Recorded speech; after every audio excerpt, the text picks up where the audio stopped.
وہ किचन में खड़ी प्याज काट रही थी।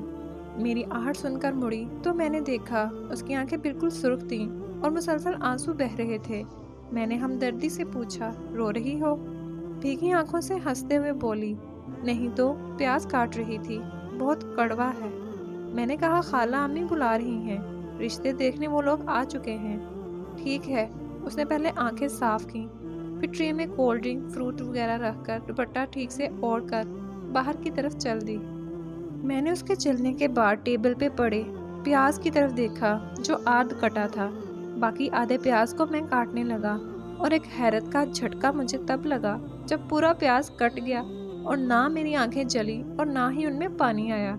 प्याज तो बिल्कुल भी कड़वा नहीं। मैंने उसके कदमों की आहट सुनकर मुड़कर देखा तो पैकेट से बिस्किट निकालकर प्लेट में रखते हुए उसके हाथ एक लम्हे को रुक गए। उसने अपनी सुर्ख आंखें मेरी आंखों में डालकर भीगे लहजे में धीरे से सरगोशी करने वाले अंदाज में कहा, प्याज तो कड़वा नहीं होता उमर भाई, औरत की जिंदगी कड़वी होती है। क्या हुआ यार, जिंदगी को अच्छी भली तो है, वालिदैन, बहन भाई, अच्छी तालीम, इज्जत, आला फैमिली, जिंदगी की हर सहूलत, फिर ये जिंदगी से गिला नाशुक्री क्यों? उमर भाई आप नहीं समझेंगे। उसने चाय केतली में डालते हुए मायूसी से कहा, तो समझाओ ना। मैंने बिस्किट प्लेट से उठा के मुंह में डालते हुए कहा। उसने पलटकर मुझे देखा और कहा कि मेरे साथ आओ। वो चाय लेकर ड्राइंग रूम में चली गई और मैं खिड़की के पास खड़ा अंदर का मंजर देखने लगा। मोटी मोटी 3 औरतें सोफे पे बैठे कसाईयों वाली नजरों से नादिया को देख रही थीं।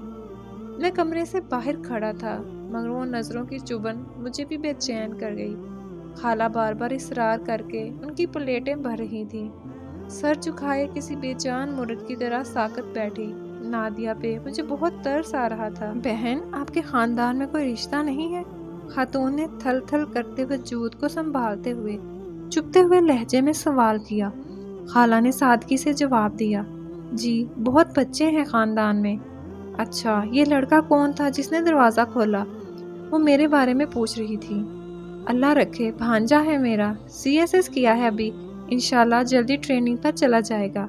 खाला के लहजे में मोहब्बत ही मोहब्बत थी। देखो बहन, अगर ख़ानदान में इतने अच्छे लड़के हैं तो आपकी बेटी के लिए रिश्ता करवाने वाली मासी क्यों कोशिश कर रही है? नाराज़ ना होना, मैं तो सीधी बात करती हूँ। प्लेटों पर हाथ साफ करती मोटी औरत को इस बात से कोई गर्ज नहीं थी कि उसकी बातों से खाला और नादिया पे क्या गुजर रही है। खानदान वालों पे बेटियों के गुण खिले होते हैं। अगर किसी अच्छी भली नजर आने वाली लड़की को रिश्ता नहीं मिल रहा होता खानदान में तो इसका मतलब ये समझा जाता है कि लड़की में जरूर कुछ गड़बड़ है। नादिया उड़ी उड़ी रंगत और कांपते हाथों से ट्रे पकड़े बाहर निकली, मेरी तरफ एक शिकायती नजर डाली और किचन में घुस गई। खवातीन बाहर निकल रही थीं। अरे शाहदा, इतना खूबसूरत और पढ़ा लिखा भांजा घर में है तो अच्छी नहीं होगी ना लड़की, इसीलिए तो।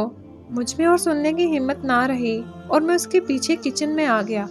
वो हाथ में प्याज पकड़े खड़ी थी और आंसुओं का एक सैलाब था जो गालों पे बह रहा था। मैंने प्याज उसके हाथ से ले लिया। प्याज तो कड़वी नहीं है ना? जिंदगी कड़वी है तो ये जिंदगी मुझे दे दो ना। मैंने उसके आंसू अपनी हथेली पर सजा लिए। ये बहुत कीमती होते हैं, इन्हें ज़ाया नहीं करते।